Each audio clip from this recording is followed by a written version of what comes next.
Tonight, we're calling it exactly like it is. President Trump is standing up for the real Civil Rights Act, and some so-called conservatives are getting it dead wrong. This is the fight conservatives have been begging for, and Trump is delivering it. Now is the time to pick a side. Trump and true civil rights, or woke Harvard and racial division. We're talking about all that and more next. Be leaders ourselves. Black women are being used by the Democrat Party. All of these socioeconomic indicators are in the negative, particularly for Black people. They want mob rule. When Trump was in office, please somebody tell me what act of dictatorship did he perform? She had Donald Trump's hair on top of her head. And she's sitting here talking about brown girl this, brown girl that. Because she's a Black woman. They would ask her how to spell her first name and clap like sea monkeys. Oh, yeah. Whoa.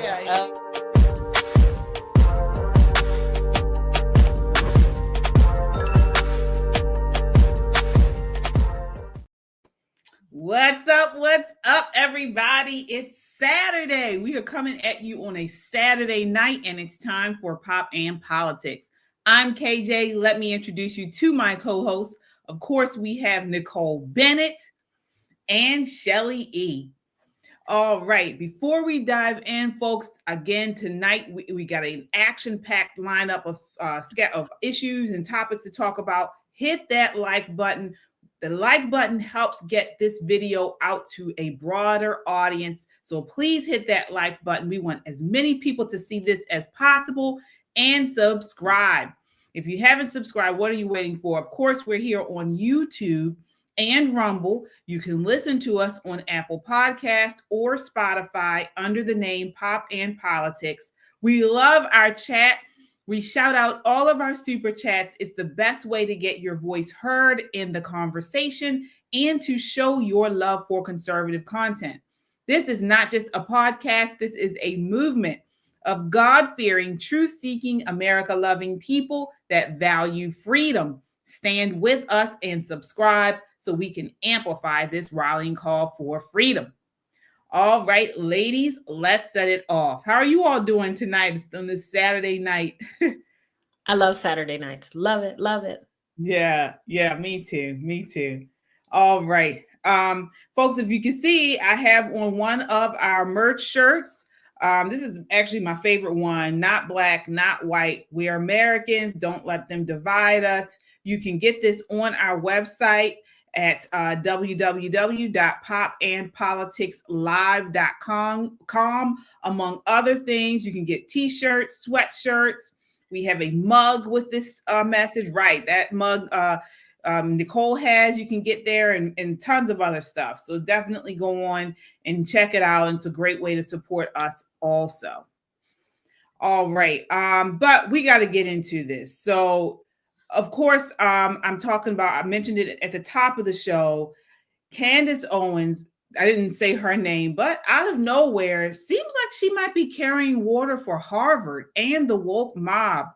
We're talking about this issue at Harvard under free speech.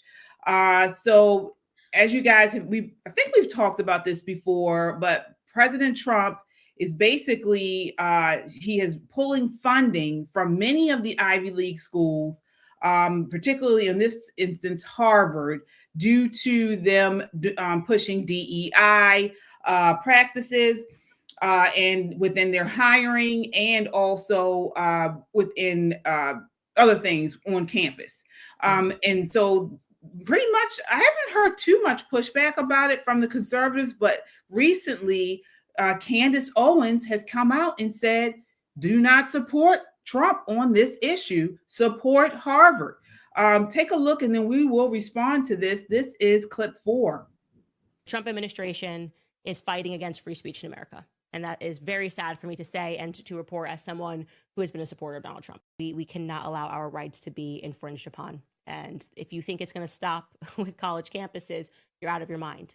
So you better buck up and root for Harvard University in this fight. You better hope that they defeat the Trump administration and this absurd definition. They even include parts of the Bible. They're like, you can't say that the Jews had anything to do with Christ, killing Christ, which is, you know what that is? It's not anti-Semitism, it's anti-Catholic.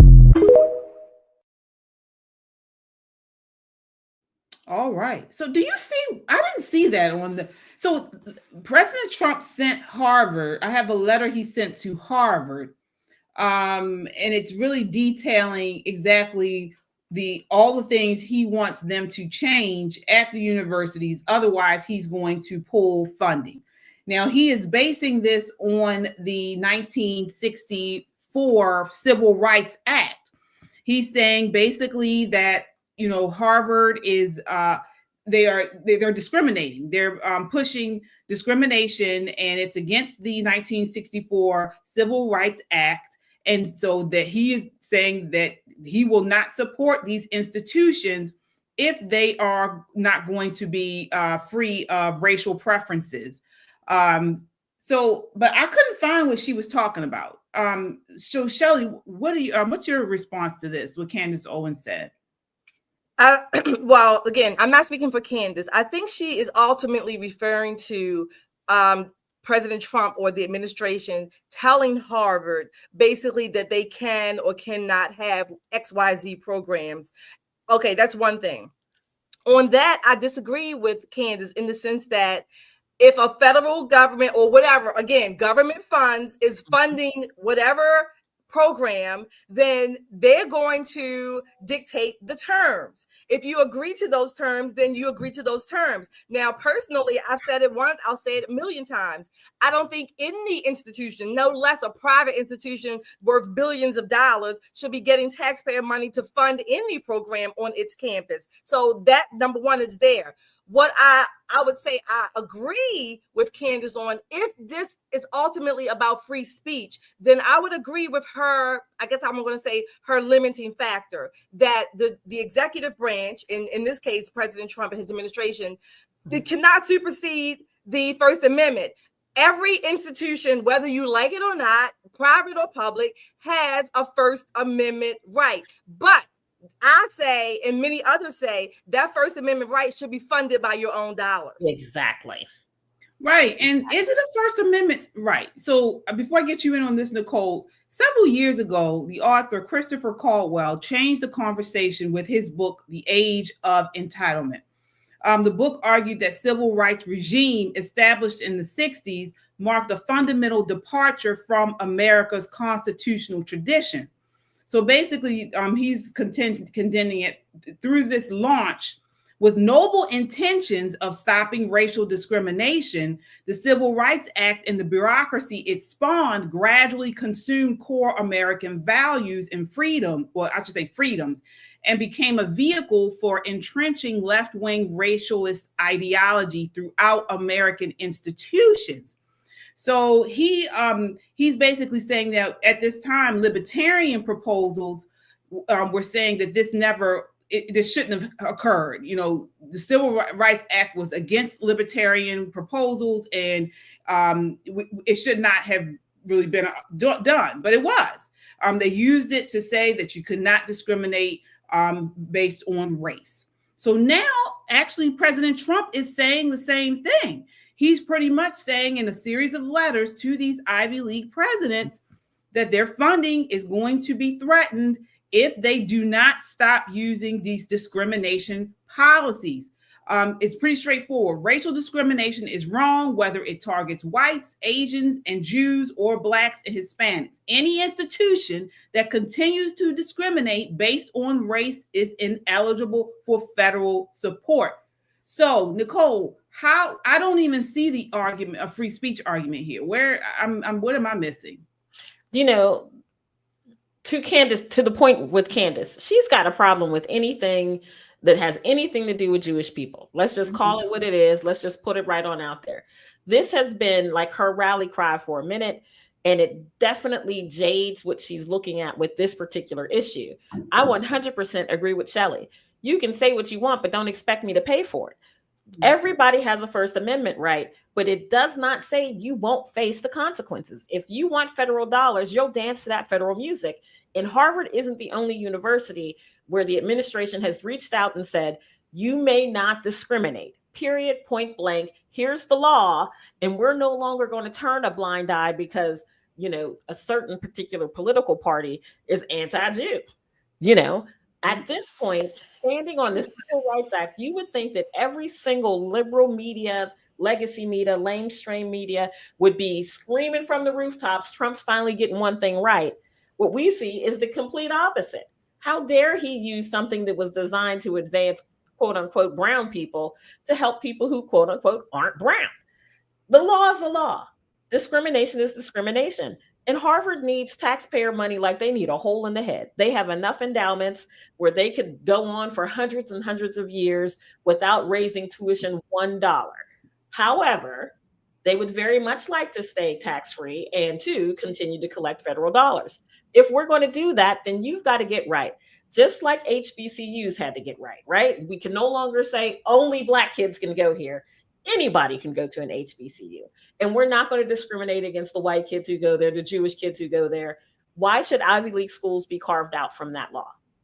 And that would be my question. And it's not, let's look at what they were doing. So they had segregated graduation ceremonies. Harvard organized multiple graduation ceremonies that were separated by race, ethnicity, and other identity categories. Then they were doing the race-conscious admissions practices.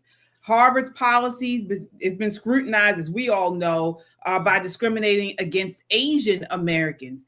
In the DEI statements in faculty hiring. Again, Harvard's Faculty of Arts and Sciences previously required faculty applicants to submit statements outlining their contributions to diversity, equity, and inclusion. Then they had internal DEI policies. So again, all of this stuff, how is this about free speech when it clearly shows that these institutions are hiring and doing different initiatives based on race, which is against the Civil Rights Act of 1964? I don't think it is about free speech, but the argument, again, broadly speaking, that Harvard is making is that the government is trying to dictate our fundamental rights of what we teach, what we present to students, and all kinds of things like that. So that's what Harvard. You cannot include race-based. Exactly. But again, for years, for decades, we did do race-based admissions and things like that. So they are saying that these, reversals of these policies or laws are anti-free speech. So they're reverse. It's sort of the reversal of the reversal. Again, see, this is the problem. This is like the pendulum swings one way too far, and then it goes back to the other. It almost never stays in the middle. It just keeps going back and forth to the point where, and we're probably going to talk about this, I think, tonight. I'm going to keep using this language. People are asking, are we in a constitutional crisis? I say we are. And maybe on a very, very beginning level, I think we are. And guess what? It may be time that we are in one so that we can get our country straight to figure out which constitution are we actually going to follow. Well, again, I don't understand how this is any different than what they did in Little Rock, Arkansas in 1957. President Eisenhower, he mandated desegregation in Little Rock and had to deploy the 101st Airborne Division, part of the executive branch, out to Little Rock Central High School to segregate them. Same thing with, different, again, civil rights actions that the executive branch at the time in the 60s and 50s and 60s put forward. All of this to me would be right under the Civil Rights Act. But again, instead of us using race, basing this stuff on race, like Princeton, Harvard, and all these Ivy League schools have been doing to make practices and to hire, fire, and things like that, we're saying it should be colorblind. Take race out of it. And if you're going to continue to do it, you're going to lose funding. And so herein again lies the conundrum. So Harvard is suing or countersuing the administration, the government, if you will, to say that even after 1957, the civil rights laws were put into place. So that was established law, and now it has become a precedent. So now they're saying, okay, we're going to take this to court to fight this out again. I think 2 years ago, or however long, 2 or 3 years ago, the Asian students sued these elite universities because they were being not admitted, and they had the higher scholastic academic scores, right? So again, all of these things are coming to a head now. It's a correction, though, isn't it? Wouldn't you say? Well, this is that's what we're saying. Harvard is saying no, we're fine. This is our institution. So again, you can say it's a correction. I'm not saying you're wrong. I'm not saying that's not what one side is saying, but the other side is saying no. We had the correction. We had the civil rights laws that did correct the 57s and the 50s and the 40s and the Jim Crow era. So they're saying this is the law that we're standing on. Right, but the Supreme Court has said, based on the Constitution, that you cannot use race to dictate how you do things. Hire, fire. That was admissions. Mm-hmm. That was admissions. And then also with this the Civil Rights Act of 1964, it said the same thing, but they've been doing this sort of a restorative justice situation where trying to meet quotas and things when we should get race out of it. I mean, to me, that would be but it's not going to go down without a fight. And I think, Shelley, you're right. It's not going to go down without a fight. And if there's going to be a fight, this is the moment to have it, right? While we control the House, the Senate, and the Supreme Court leans our way. This is the time. And I wouldn't call it a constitutional crisis, although, those on the right on the left would definitely call it that. At some point, we're going to have to stand on the law that's on the book. And you're right, KJ, there is a law that says that you shall not discriminate. And for many, many years, people have turned a blind eye to that law to fit their particular narrative. We turned a blind eye to a lot of laws to fit, this uber liberal narrative. Immigration law is going out the window. Parents having rights is going out the window. At some point, Shelley's correct. The pendulum has to swing back the other direction. The thing that we have to watch is that it doesn't go too far, If we could keep it, in the middle right-ish, center right, I'm good with that. But this situation has got to stop. We're literally funding people who are trying to tear our country apart. And if it means, quote unquote, constitutional crisis, I agree with Shelley. Let's get it on and get it over with while we still control everything.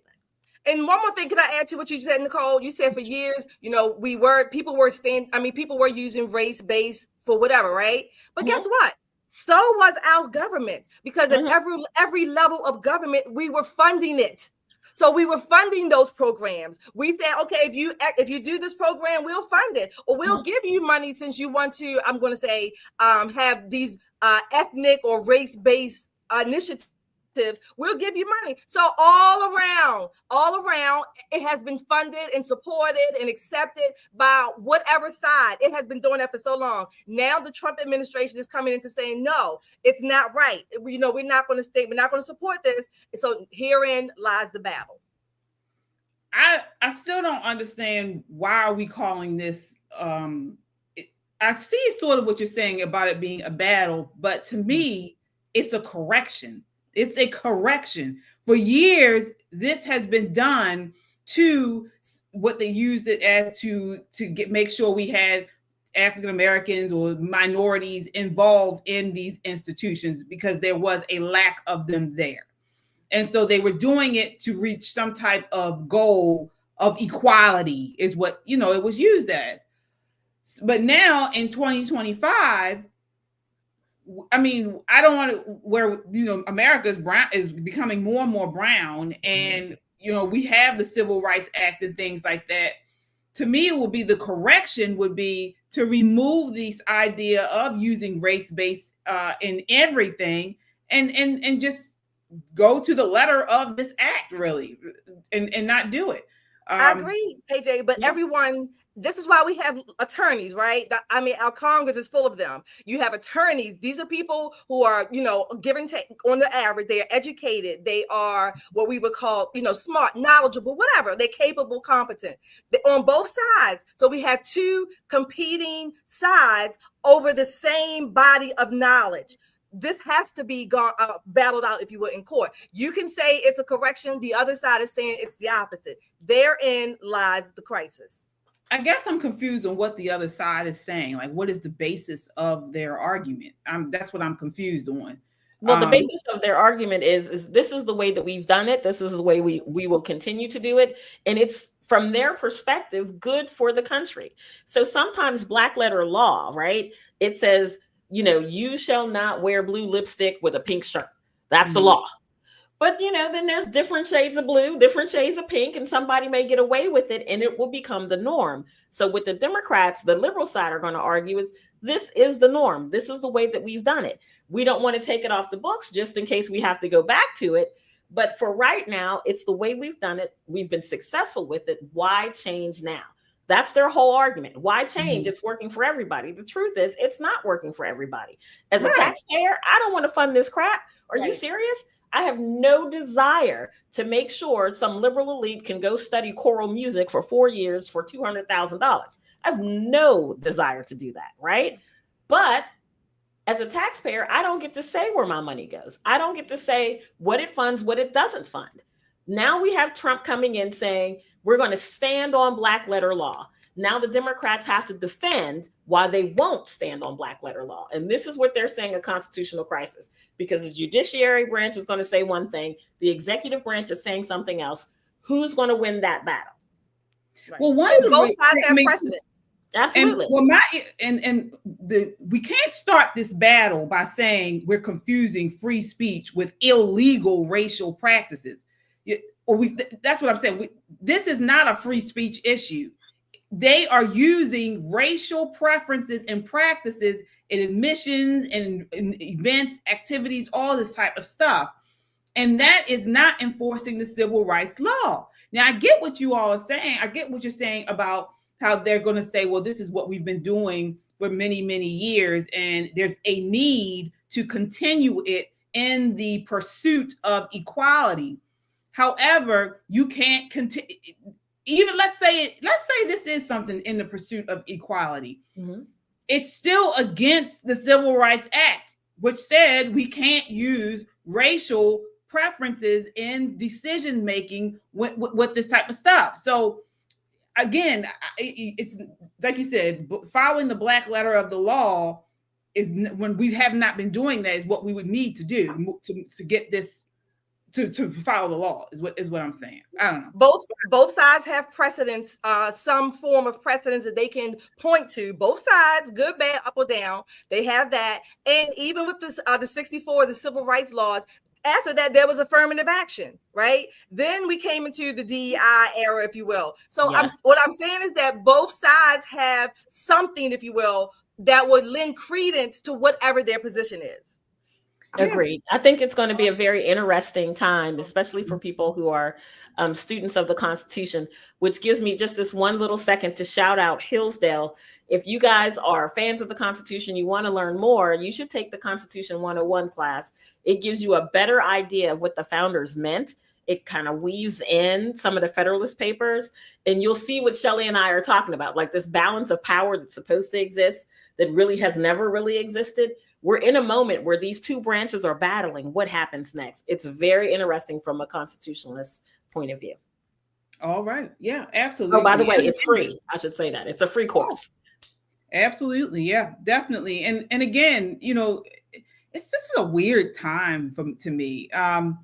Just some conservatives are really just speaking in weird ways, with Candace doing this, Again, I just feel like we can't be fooled into defending racial discrimination under the guise of free speech. And it seems like that's what she's doing. Then the other day I saw a video, and it's kind of off topic, I won't be long, but Tucker Carlson was talking about how he thought it was so cool to smoke cigarettes. He said it's nothing like seeing a man smoke a cigarette.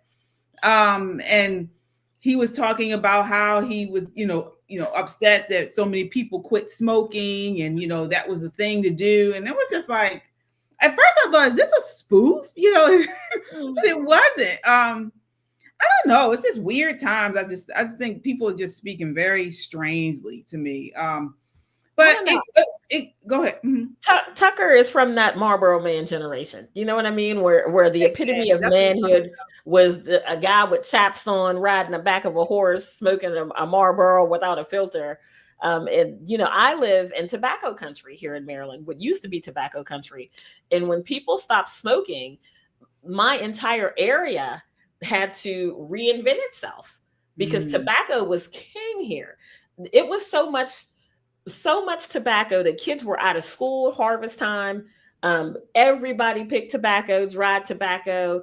It was just what we did. It's the way that we generated revenue. It's the way that our county stayed rich, and we didn't really have to worry about what happened in Annapolis because we had enough money to insulate ourselves.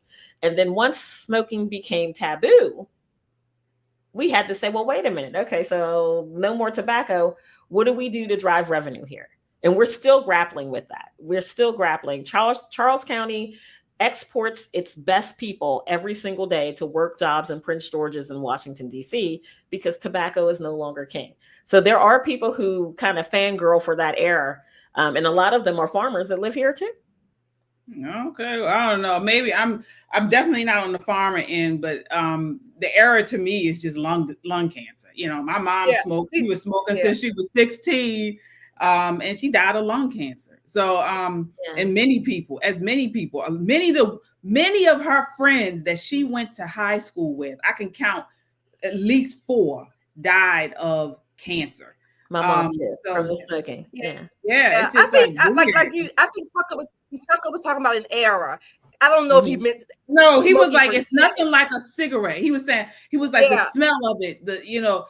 Why did we stop? I get all of that, but it was an era. Even in the movies at that time, it was sort of a manliness, if you will. If you were smoking, it had a certain charismatic charisma to it, I should say. So I definitely understand that. I mean, that's how like a lot of my mom's generation started. It was cool. Everybody was smoking and things, but now, I mean, we've seen the effects of cigarette smoke, and he's supposed to be like this really intelligent guy. So it just took me. I just say all that to say, we, as pundits, and then just people who just follow different people as well, can't just blindly just because these people who we have seen for many, many years have been on top, and they're supposed to be smart, and just because they say something doesn't make it law. We just really have to continue to research these things, to form our own opinions, and not just take what, even if they're supposed to be on our side, like conservatives, or these people that are supposed to be the health nuts, or these people that are supposed to be, it really doesn't matter. Are they saying something that makes sense and that you can look into and say, this person was right.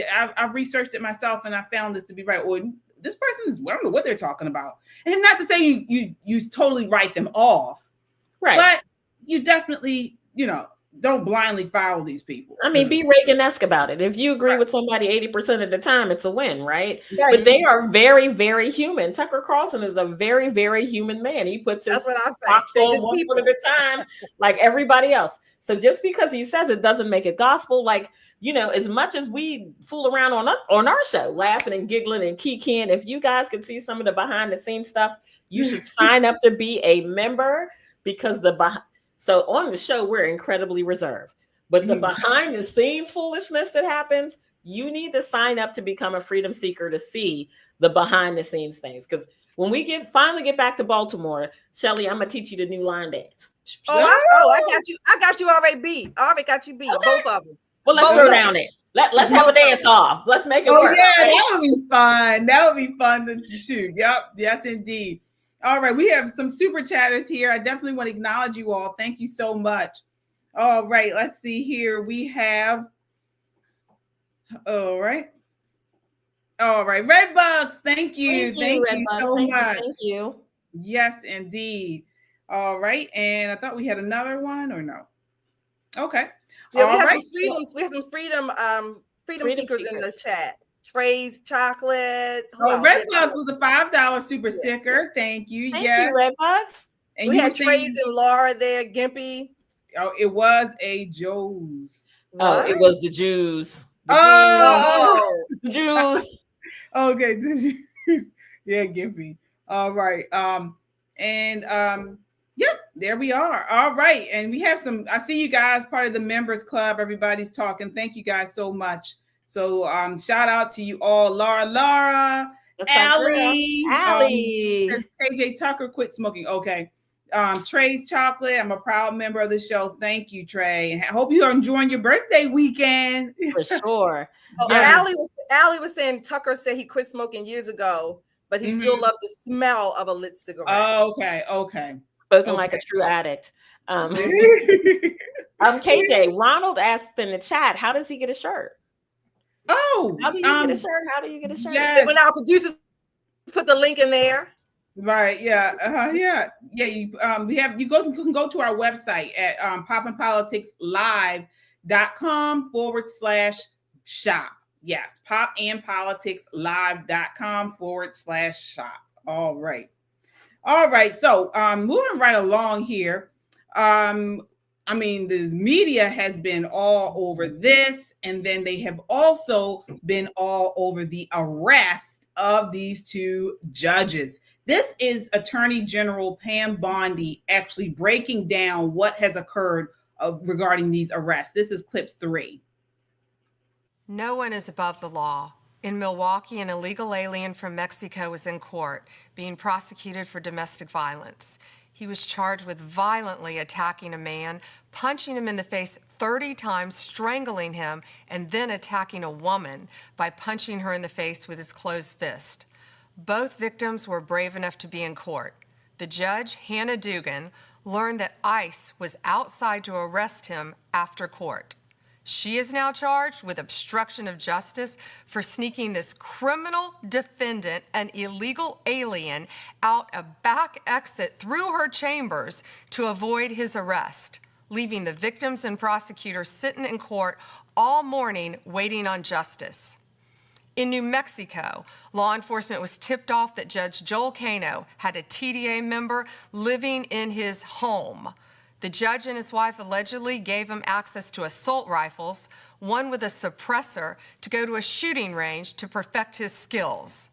Law enforcement found pictures on his cell phones and social media showing multiple tattoos and gang insignia.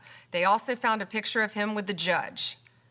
He had mocked a $5,000 reward to catch TDA members. They also had pictures of 2 victims who had been decapitated. Their hands were cut off and their bodies had also been mutilated.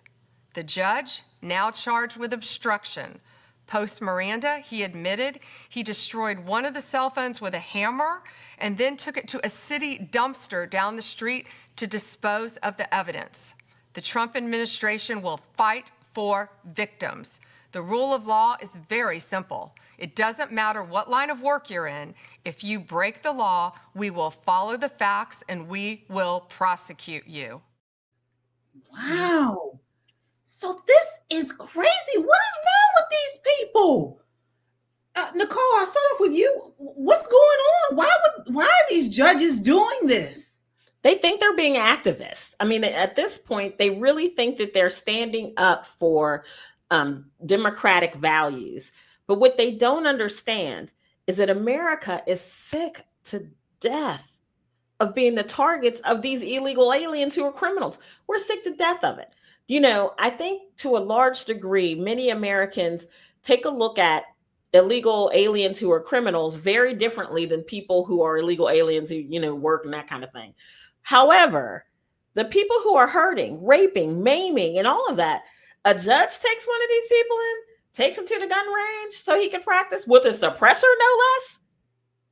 You have been to many a gun range in your life with a suppressor and a TDA tattoo.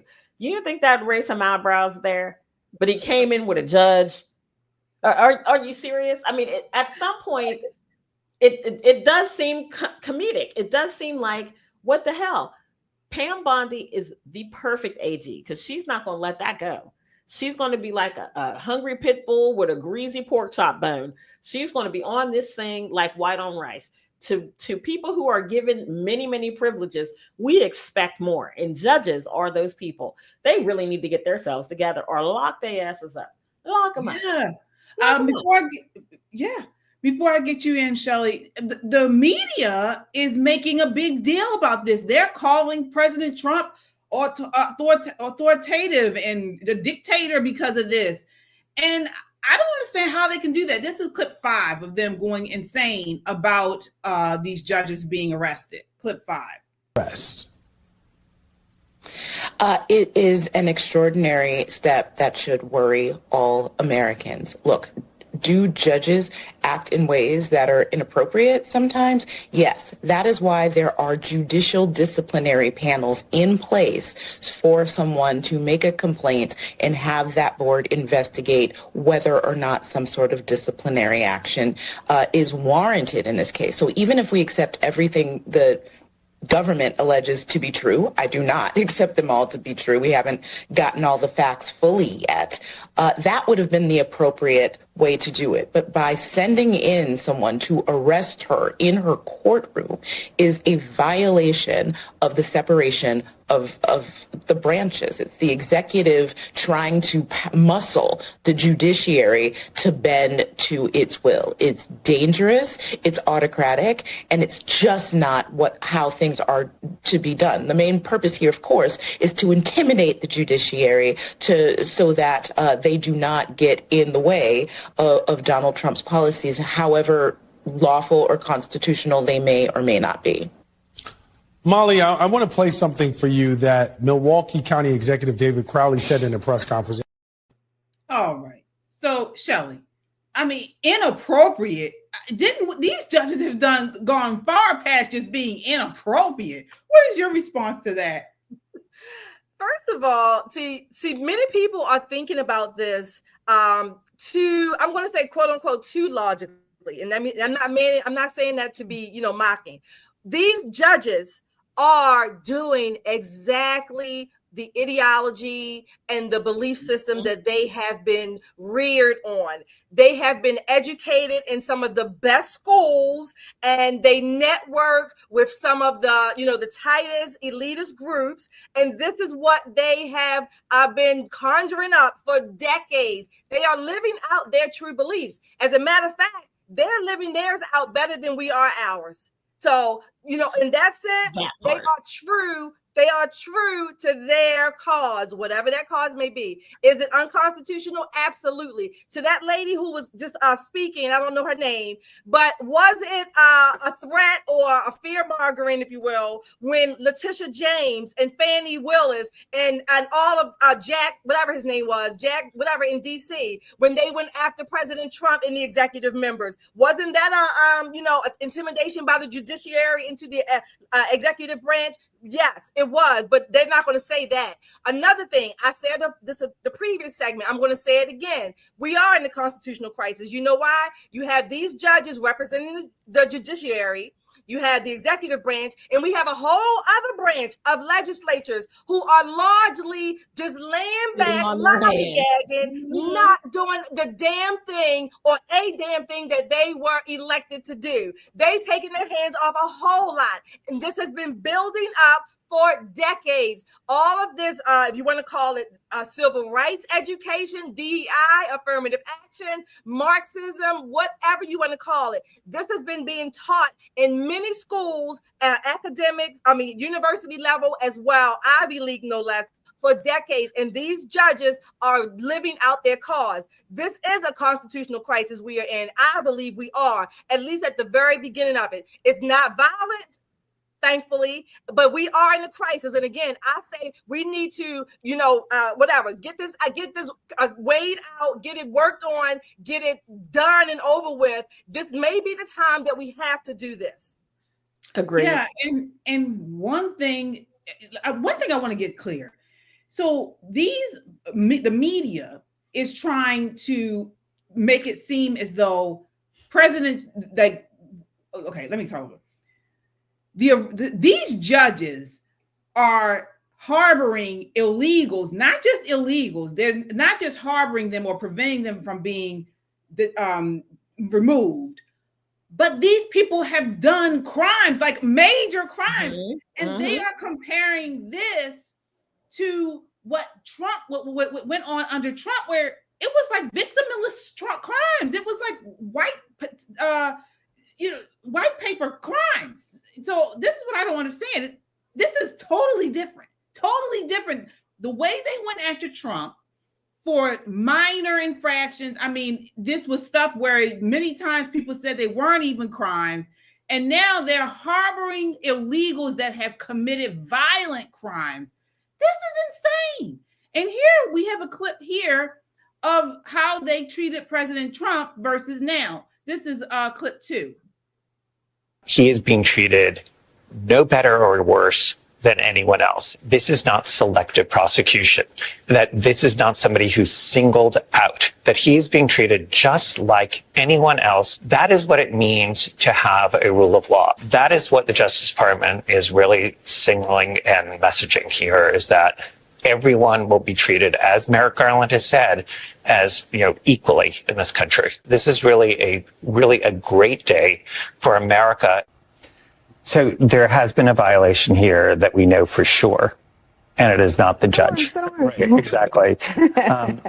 You don't do it. Even if you thought that there was a ground for doing this, the judgment call that you thought that this is the case to bring, it tells you everything. There is no adult in the room who would have said, "Are you kidding me?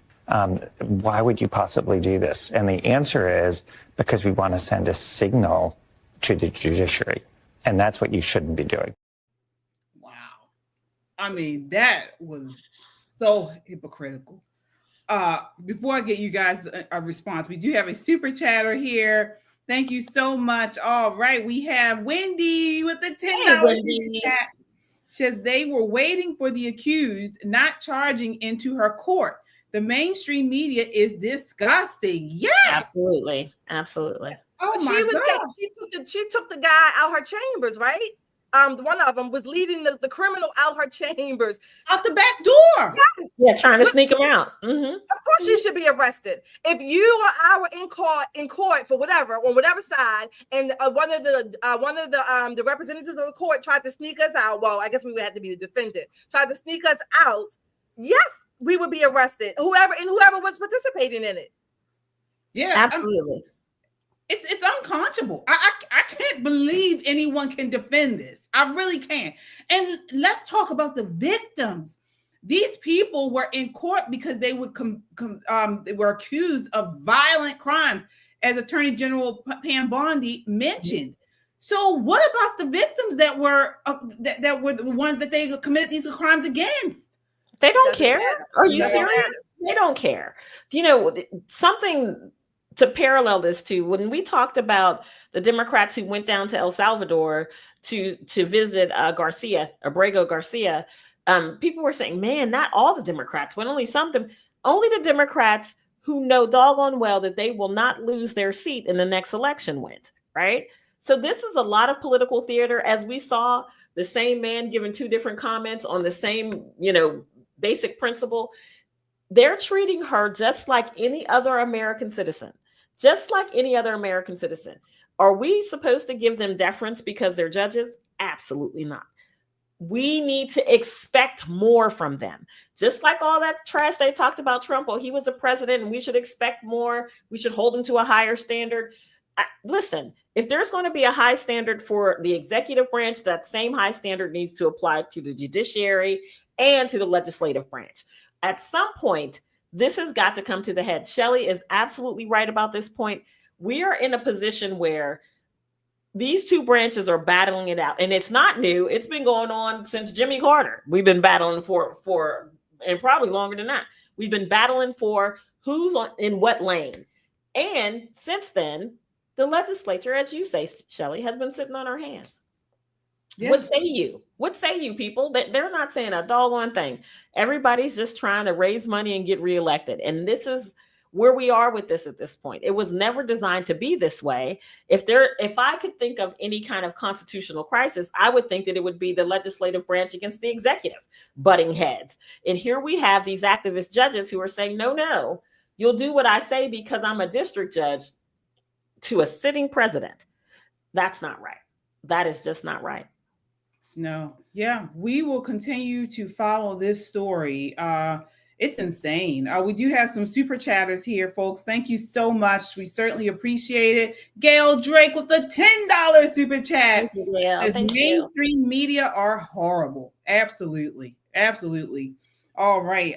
Do we have another one? Okay. We got them all. Yes, folks, please continue to hit that like button. We have a ton of people here watching. Thank you guys so much for spending your Saturday night with us.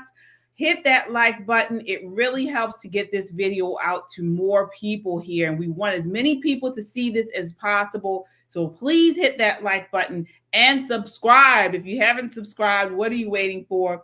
Subscribe. We need to, we all, as Shelley mentioned, we have issues with Congress. We have issues with the judiciary. We have to form our own community here of like-minded people. As I mentioned in the beginning, God-fearing, truth-seeking, America-loving people that value freedom. We have to stand together because it looks like we don't have any advocates. I mean, and this is what the Democrats do.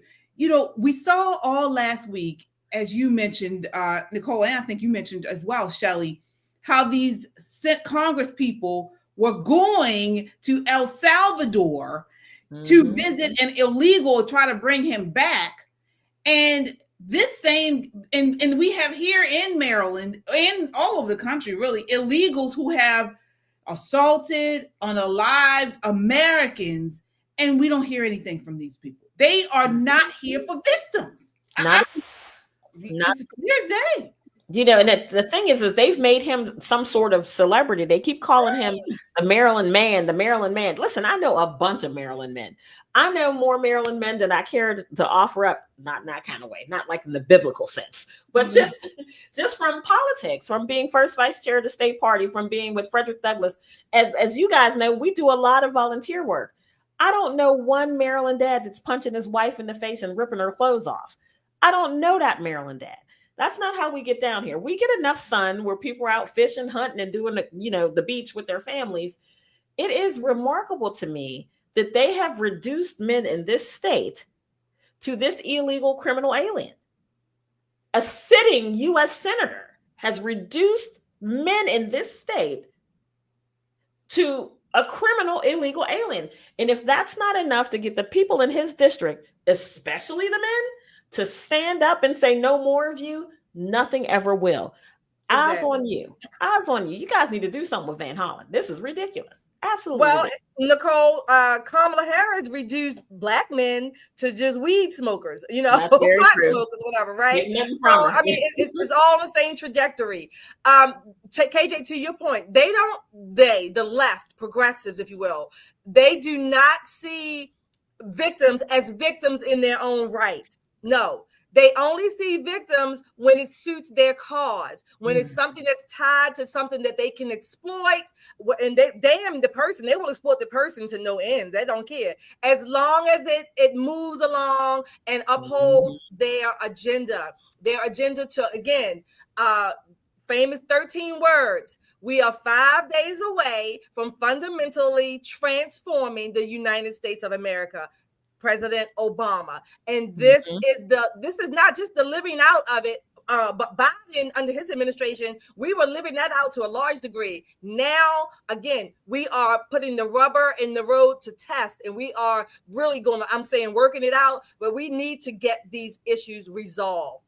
Absolutely. We have 3 co-equal branches, not a hierarchy. This is not an oligarchy. 3 co-equal branches. One of them is out to lunch, and the other 2 are going back and forth, slinging it over. I say, let's have the fight. Let's have the conversation. Agreed. Yeah. All right. Well, folks, as I mentioned, please continue to hit that like button and subscribe. This is what we need. It does help our video reach a broader audience. Well, speaking of fight, we gotta go to Batya Ungar-Sargon. Did I pronounce her name correctly? Okay. Batya, Oh, yeah. wow. She Batya. took the panel of CNN pundits to task over a letter that Larry David wrote to the New York Times. So recently, he ignited a controversy with a satirical essay titled "My Dinner with Adolf." He published it, as I mentioned, in the New York Times. In the piece, Larry David, you guys know Larry David. He is the writer, producer of HBO's Curb Your Enthusiasm, and he was also the writer behind Seinfeld. And he's Jewish. I believe he's Jewish. Yeah, he's a Jew.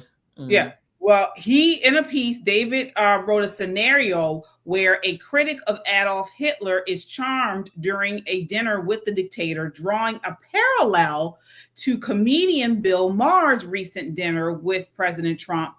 And so David's essay critiques the tendency to humanize an authoritarian figure through personal interactions, suggesting that such meetings can deceptively soften public perception of their actions. So basically, he's calling President Trump Hitler. Adolf Hitler. All right. Mm-hmm. Well, here we have Batya Ungar-Sargon on CNN talking about what he did. This is clip 1. Who half my family was murdered by the actual Hitler.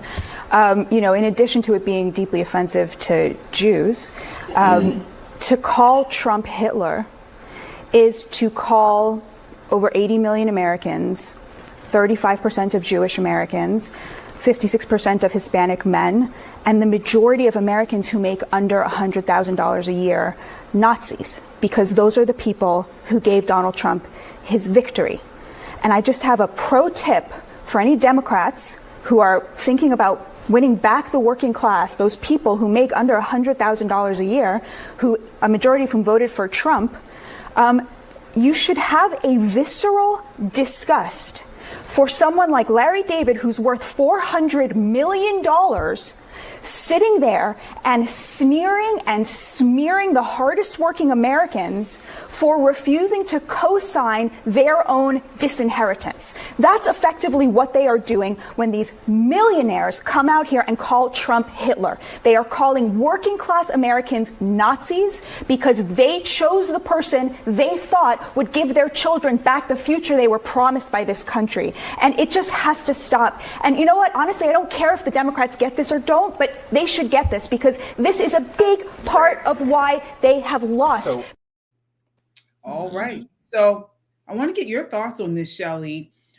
Particularly, I agree with her that this is what they do think we're Nazis, and we've all been called worse. I mean, believe me, if it's something worse than Nazis, we've been called names. How does this make you feel? How should we feel? How should we react to this? That, these leftists, they believe that we are Nazis. They believe that we are what they call Uncle Toms, for Black conservatives. What should we do? How should we react? How does this make you feel? Okay. First, let me say, I love Batya. I've been knowing about Batya for about 4 years or so when I first saw her on Dennis Prager, or about 4 years ago, I guess, give or take. So I love her, number one. Number two, to quote Maya, I think it was Maya Angelou, and still I rise. And yes, still ma'am. I rise. That's Maya. I don't care what they call us, okay? To quote Langston Hughes, I too sing America. I don't care what they call me or what they call us. Like you said, they've been calling us names for a long time. What does that? So what? So what? I'm not into trying to change their beliefs about me. I don't give a damn. I don't give a damn. Call me whatever you want, but call me, number one, an American. Call me, number two, a fighter. Call me, number three, I don't give a damn. I'm not going to kiss your ass. Call me that too. Right. Yeah, Nicole, what are your thoughts there? First of all, we need to get a petition to get Shelley on CNN because Scott could use some help. And Shelley would be laying them all out. You hear me? Right. She would be laying them all flat. I don't give a damn. And maybe a shirt that says, I don't give a damn. Let's get that wheel spinning. But I agree with Shelley 100%. Here's the thing. when they go super hyperbolic, they lose all of their middle people, right? All of their middle people have moved over to independent, quote unquote, independent voters, and they're waiting for their party to get their lives together. But what they're seeing is more and more the Democrats are doubling down on them because their internal polling shows them that no, it wasn't that we didn't meet the American people. The American people didn't meet us. And I don't know why they're doubling down on it, but let me tell you, I'm happy they are. I hope they continue to call him Hitler. I hope they continue to call us Nazis. I hope they don't win another election for the next 24 years so we can really get this country straightened out and get right back on the good path. As it stands now, Batya is 100% right. She is absolutely on fire, but they did not hear her. After that clip that we showed, they went in. Oh my God, you're missing the point, blah, blah, blah. And she's not missing the point. She said what every single American thinks when they hear that. He is not Hitler. He's not even Hitler-esque. He's a sitting American president for the second time. Is this really what we're doing? I'm not listening to anything else you have to say because you're being over the top. You're being too extra, as we would say. They're being very hyperbolic, and it falls flat with the average American voter. It really does. Yes. Yep. Absolutely. I want to acknowledge our super chatters. Thank you all so much. We really appreciate you. All right. Let's see here. We have Chris Jones says Shelly is a gem. Thank you, Shelly, with the $10 super chat. She is. Yes, she is. Brown Eyes with the $5 super chat says, FYI, Maxine Waters has been having town hall meetings. Her topic is Trump. She said nothing about improving the community. Wow. Thanks for that information, Brown Eyes. Erez Tree says criminals celebrated, victims vilified. It's sad. Yeah. Becoming a new normal. Yes, indeed. Laura with the $10 super chat. Says you ladies in chat are awesome. Thank you, Laura. Yeah, just like what Brown Eyes said about how Maxine Waters is holding her town halls. This is all they have.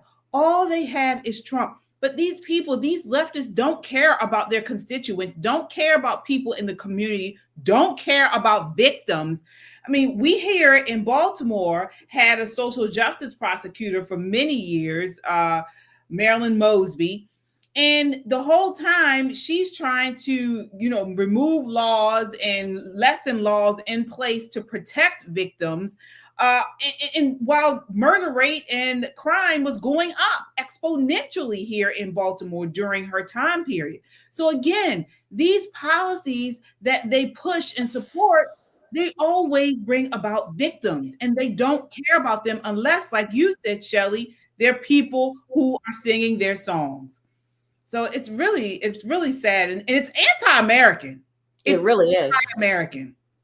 What's funny is they're becoming anti-American at a time where America is becoming so pro-America because of the tariffs, because of the trade war that's going on. And oh, by the way, we're having a big birthday party next year.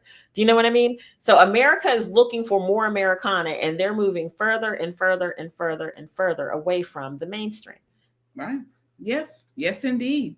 Well, speaking of that, folks, as we continue on, please hit that like button. We need all of you to hit the like button if you haven't done so already. It really helps to push our video out on YouTube so more people can see it.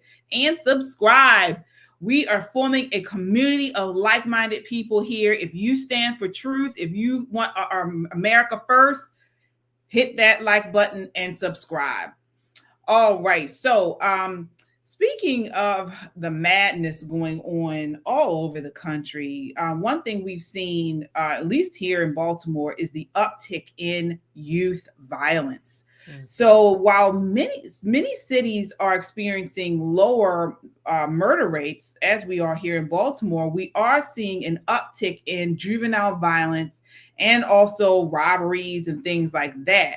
And so this next clip is very disturbing. This is in San Bernardino school. Police officers trying to break up a fight between a group of girls. This happened on Thursday. And then the girls all start assaulting these police officers. This is clip 6. Take a look. Here at the airport, I'm about to board my flight for San Salvador. The goal of this mission is to let the Trump administration, to let the government of El Salvador know that we are going to keep fighting to bring Abrego Garcia. He said he was not able to make that happen. Said, I'm not interested at this moment in taking a tour of CCOT. I just want to meet with Mr. Abrego Garcia. Trump administration is lying about Abrego Garcia. This is why independent media is so important. Thanks to people like you, patriots who love America and stand for truth, we're making a difference. Together, we've turned them off, called them out for their lies and propaganda, and held them accountable for their disdain for God-fearing, freedom-loving Americans like us. But we can't stop here. It's time to take action with our dollars. Let's make 2025 the year we double down on our commitment to values-driven choices. Vote with your dollars. Support Made in America. Back companies that honor our families, faith, and country. We found an exciting way to make this switch, and we want you to join us. Check out www.popandswitch.com and click Yes, I Want to Make the Switch. It's that easy. It's time to walk away from corporations like BlackRock and Vanguard that undermine our principles. Let's invest in America. Let's support businesses that share our love for this country. You don't have to take on everything at once, but you can start here. Join us in making this one small yet powerful step. Visit www.popandswitch.com. Click the link and schedule a call with our team to learn how you can make the switch. Together, we can create real change. What's up, guys? This is Giovanni, co-founder of Metro Conservative Media. We are the definitive home for the urban conservative. You think you got what it takes? Go to metroconservativemedia.com and click Join the Movement now.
Shelley. What's going on? Animal House. Let's replace the animals, put the animals in the zoo on the street and put those people in the zoo. I mean, if I don't know whether to make fun of it in a way. It's really heart-wrenching. I thought of a solution, maybe two. Number one, I had to ask, where were the rest of their officers? They should have called in more people when they first pulled up. I mean, again, I'm not blaming them for being attacked, don't get me wrong, but they should have had more backup there. I don't know where the other officers were, but they should have had more backup. That's number one. Number two, a solution I have, turn many of these public schools where there's a whole lot of violence. I think we have another clip coming, right? Yeah. Make the public schools the juvenile jails. I mean, just leave them there, lock them in there all day. And then after the ones that are suspended and expelled or whatever, parents will have to accompany their children for at least 3 months every day.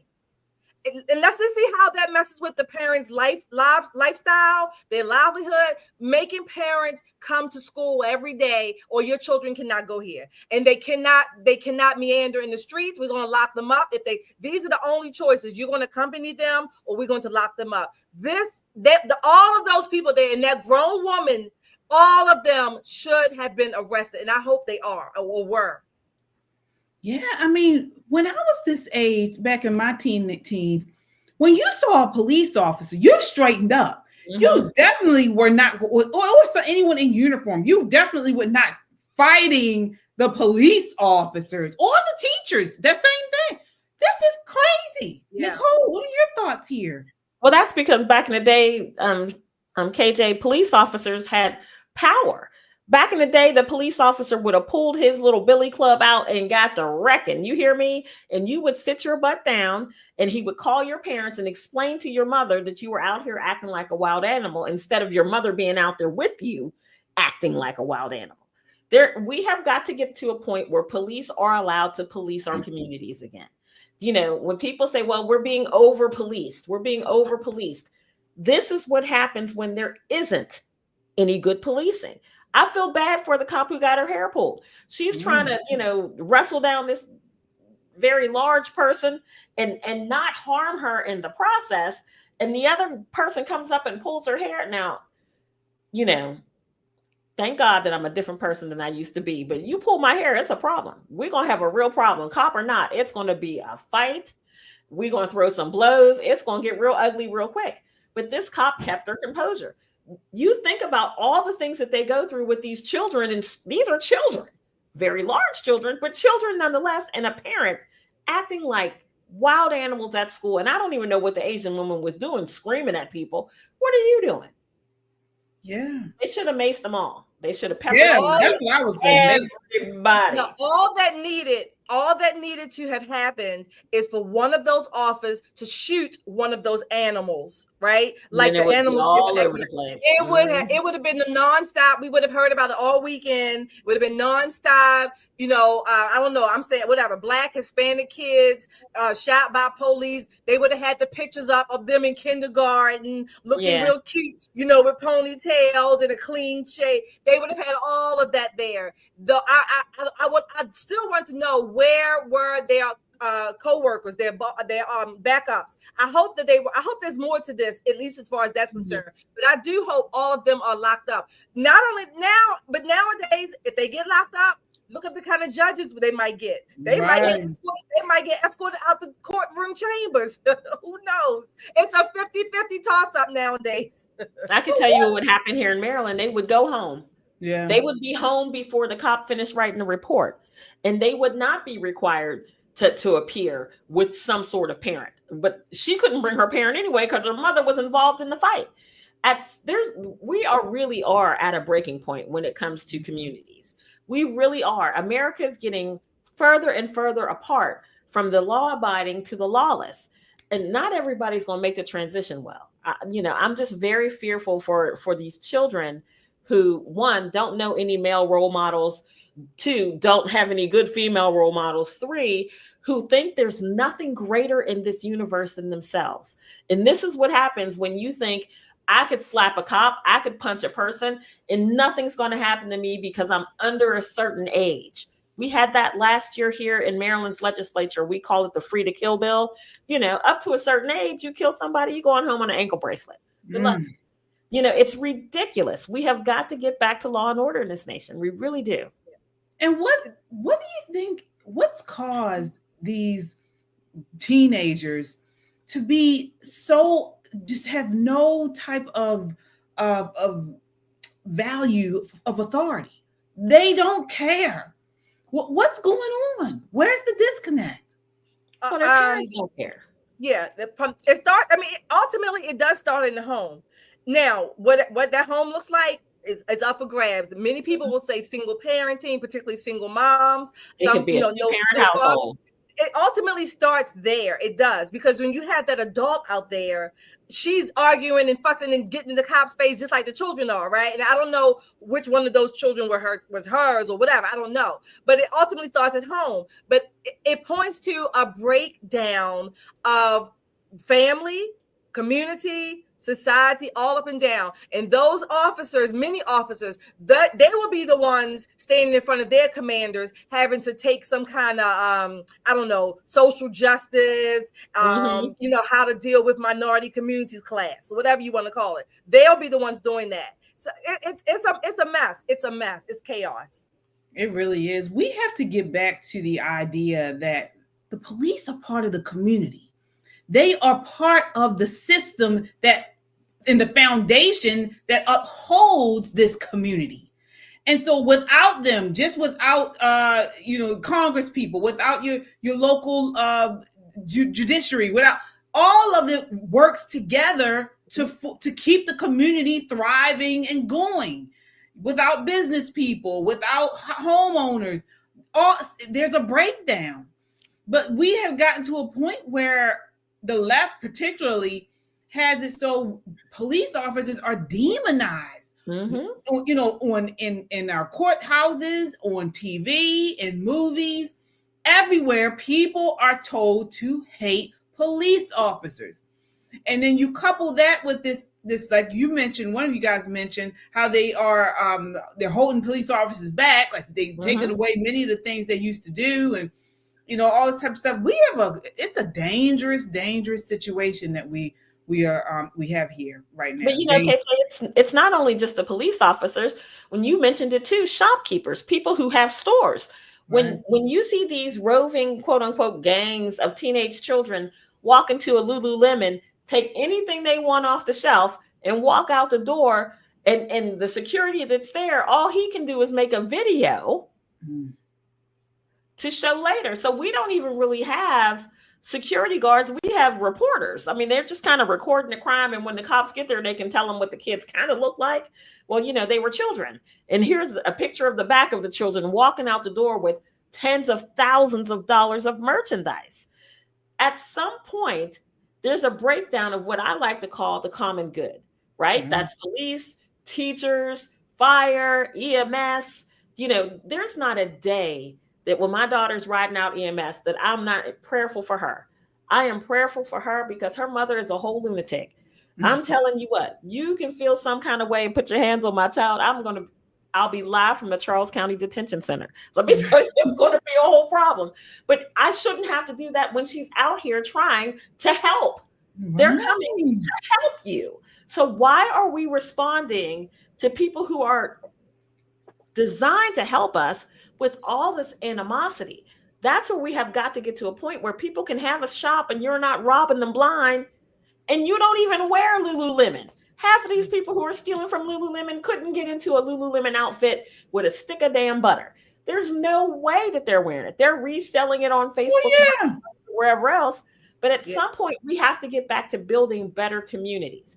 This is what I was saying. This is part of the breakdown. So now there's a market, you know, a black market for these items, and there's no one out there like police, undercover cops, things like that, sort of policing that. And so it's cyclical. It goes on and on. There's a breakdown in many parts of the community.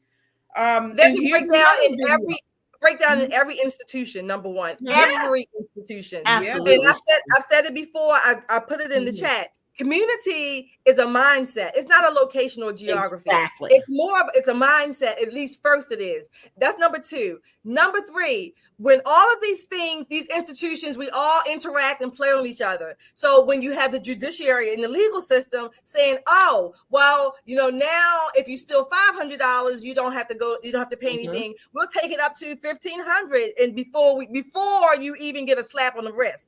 Why would a cop, your average beat cop, maybe earning, I don't know, $50,000, $60,000 a year? Why the hell would you expect him or her to put their lives in danger to go guard some community center or a mall strip with a Lululemon or whatever? Why? It's not economically feasible, let alone logically. That doesn't make sense. When those jokers are going to be let go from the same system, all of these things, again, it's chaos. It used to be. There's always been criminal activity in the society. Okay, we're not going to get rid of it. But we used to have a time where criminality was deviance. Now criminality and violence are looked at as the norm. It's a whole different mindset. It's looked at as the norm. So therefore, it's expected. And so it doesn't have to be slapped on the wrist. It doesn't have to be prosecuted because it's the norm. If I was a cop, I wouldn't put my life in danger even if I was a cop. Right. And not only is it looked upon as normal, it's looked upon as it should be excused. It should be excused by a certain segment of the population because of past wrongs. And this is, again, we're not following the law. You know, they put together some type of way where they favorite a certain group because of something that has happened in the past. Exactly. And here it is again. This is clip 7. These students beating up a teacher in Georgia. Clip 7.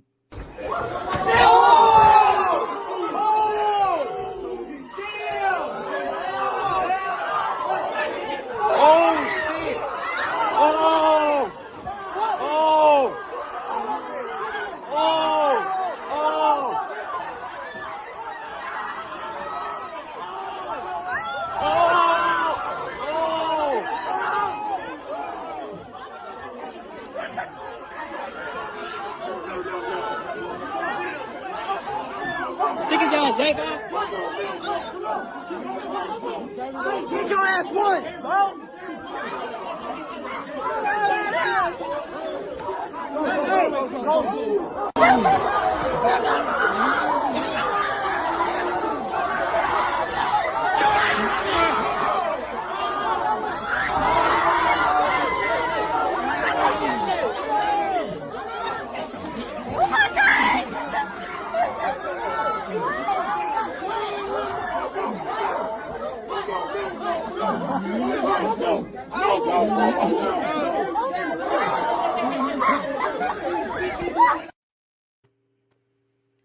And that teacher who was hit in the beginning of the clip, he looked elderly. He wasn't a young guy. No, he wasn't a young guy. He wasn't. You all remember this. Remember this with Freddie Gray, you know, the circus that was. Remember there was a lady, I just posted in our clip here, but there was a lady who went and slapped her son. She had on all yellow. And some people were saying, you know, why she do that and why did she do that? I remember the time when I said she should be called the mother of the year. Absolutely. She went up there and she got her son and she damn near took his head off, right? And it was, you know, this is what we need. She should have gotten more applause around the world, let alone in Maryland, right? This is what we need. Now, I don't, of course, the parents weren't there in that school, but I would bet dimes to donuts that I'm going to say, okay, 99, I always save the 1% for God. But the 99% of those parents probably supported their children. You know, Johnny, you know, well, the teacher shouldn't have said this. The teacher shouldn't have done this. I would bet dimes to donuts that those parents supported their children, and the teachers and administrators would have to prove themselves to the parents' liking. Videos be damned. Videos be damned. This is what I mean. You have parents who are afraid of their children, number one, who are more concerned with whether their children like them and not upset with them. And, you know, I want to get this. And then the parents will go out and buy them the world, you know, all the new stuff, whatever. There's no consequence. It does start at home. It starts at home, but it has to, that same, discipline, if you will, has to be continued. Even if it's not at home, the society should be the catch-all, if you will, to maintain the order for the common good, like you say, Nicole. Listen, it breaks my heart to see, you know, somebody who's willing to come and teach these children. Let's put that out there, let alone a man, because we've talked about how there's a lack of male teachers, you know, across the nation, and it's becoming predominantly a feminine, or I shouldn't say feminine, because some of these women pretending to be men, I don't know if that's transgender one way or the other, but whatever that is. Here he is in the hallway talking to students and get sucker punched by a student, then sucker punched by another student. And then there's all these students running down the hallway to get their lick in. Whatever happened to respect? Respect died a horrible death in the 90s. I don't know what happened. I don't know why it happened, but we are at a place now where parents don't send your children to school. Yeah. And I'm hard pressed to say that as someone who values education. Don't send your children to school to be a part of this foolishness. It's gotten to a point where, and this school is named after Dr. Martin Luther King Jr. You know, there's that running joke in the Black community that anything with MLK's name on it is ghetto as hell. They're living up to that promise. They're living up to that promise. This is ridiculous. Where are the resource officers? Oh, I guess they don't have those. When we see a situation like we have seen, where there are not more children trying to break it up, they're actually joining in on the beat down. It's time to just close the whole thing down. Close the whole thing down. Yeah, it's time. It's time. It's no saving that place. It's no saving. Nope. And there's not enough detention in the world. There's not enough ankle bracelets in the world. There's not enough expelled in the world to make that right. Because, you know, back in the day, there used to be like an invisible barrier, right? Teachers weren't your parents, but they were held in a certain respect because all they had to do was pick up a phone and call your parents, and your life just came to a screeching halt. Whether your parents were spankers or, you know, as we used to say, grounded, they make you stay in the house forever and ever. Whatever that punishment was, for us, it was a curse worse than death. So you put up with whatever the teachers told you to do. You did your homework, mind your business, go to class for the most part, and did what you needed to do to graduate. These kids nowadays, I don't know. All the blame on no respect for anybody or anything. No respect for anybody. And you can't put all the blame on the kids, because some of these teachers are not acting with demanding respect. You got these teachers sleeping with the kids. You have them trying to act young and not their age. So the boundary is blurred between teacher and student and all sorts of stuff. So, you know, it's a correction needs to be made on all the way around. It really does. Now, before I let you guys go, I did just pop on to Twitter, and tonight is the White House Correspondents dinner. So you guys remember this. This is where all of the mainstream media and people get together. And you're not going to believe this. Folks, they just gave the Aggressive Reporting Award, is what it looks like. And you guys got to see this. Take a look. This has got to be a joke. That is Kristen Welker from the press. Let's see. The deep knowledge of the president, impartiality, integrity, and a deep knowledge of the presidency. The award also includes a prize of $2,500. This year's award goes to Alex Thompson of Axios. Axios got the award. Look at everybody's face. They're like, what? What? Judges said Thompson's aggressive reporting on President Biden, especially leading up to and after the Trump-Biden debate, revealed the president's cognitive decline was impacting his ability to do his job, information the White House tried to conceal. Ladies and gentlemen, the White House Correspondents Association is pleased to give the Aldo Beckman Award to Alex Thompson. Wait a minute. Well, wait a minute. I should have got that award. Where's the award? She said that he was reporting because the White House tried to conceal it. The media tried to conceal it. Exactly. First of all, we called it out first. We should have got the award. I want that. The award. This is insane. This is what we're talking about. This is what we're talking about. Listen, as if they had no part in trying to hide it. They just pat each other on the back. Falling apart. We talked about how the three branches of government are falling apart. Community is falling apart. The press has been falling apart. It's a circus. It is a circus. You right, Wendy. Wendy said clowns. She's absolutely right. S-Files. Yeah, same thing. Jessica, you're right. And tell your daughter, Mackenzie, we said hi, Mackenzie. Oh, hi, Mackenzie. Hi, Jessica. Yeah, it's crazy. It is crazy. And last but least, There you go, Allie. Clown show, for sure. Yeah, we have Scott Jennings. He's there also, and he's looking dapper. And he looks great. He does. He looks I like very his smirk. He's got that little sideways. He looks the same. Yeah. Yeah, and he said he's a black sheep.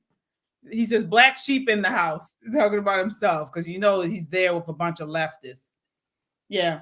So I just wanted to leave that with you guys. We kind of touched on all facets of just of America, really. When you talk about institutions, with the school, with the Congress, with the police, law and order, and now the biggest clown show of them all is the news, the mainstream news media. So we will be back on Monday. I'll be here on tomorrow night at 9 p.m. on Christian Conservative, breaking it all down from a biblical perspective. You guys check me out on @KJ Christian Conservative.